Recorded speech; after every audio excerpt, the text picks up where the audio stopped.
What do you think when you see LGBTQIA plus Pride Parade attendees march behind the color-filled banner of Lockheed Martin? Or when the LGBTQIA plus Pride Month is being celebrated and amplified by the global oligarchy and the military-industrial complex at the highest levels? What does it mean when you see your nation has placed a new LGBTQIA plus Pride flag in a more prominent position than your country's flag at the very building that houses the Commander-in-Chief? Might I say illegal? Does that make you feel that LGBTQIA people are marginalized, underrepresented, as they so often like to claim? Do you truly believe that LGBTQ people often face institutionalized discrimination when all the world's major institutions are proudly flying their flag, knowing full well that it is the antithesis of their customer base? You are living in an oligarchy and you are not allowed to notice. The President of the United States, Commander-in-Chief, announced recently that transgender people were the bravest and most inspiring people he has ever known. You're some of the bravest and most inspiring people I've ever known. And I've known a lot of good folks. You set an example for the nation and, quite frankly, for the world. Does Biden really believe that the people of the community are braver than those in the service?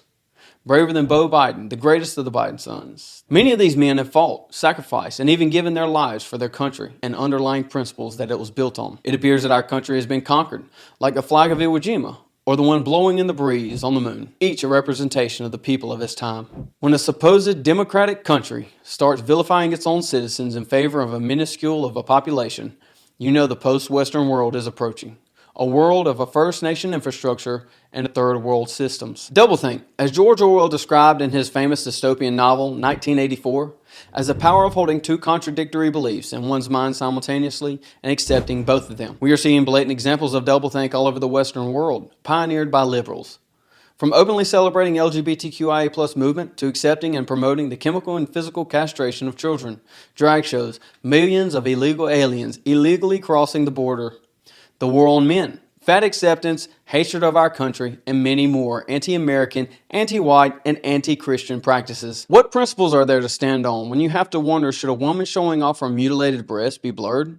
What about a man with breast implants? Is one worse than the other? All while being invited to the White House lawn, the Capitol, one of the many defining features of our country, disrespected in so many ways. The White House acknowledged this and has banned specific perpetrators of the indecency from all future events. The White House states, "This behavior is inappropriate and disrespectful for any event at the White House. It is not reflective of the event we hosted to celebrate LGBTQIA plus families or the hundreds of guests who were in attendance. Individuals in the video will not be invited to future events." How is it not a reflection of the degenerate event? Did you not expect degeneracy from degenerates? Inappropriate behavior from an inappropriate movement? Disrespect from the greatest disrespect ever perpetrated on American soil? What did you expect? Surely it wasn't morality, but the pendulum will swing. Let's hope it can last another 250 years when it does. That's Rhetoric, and I'm Zeb Boykin.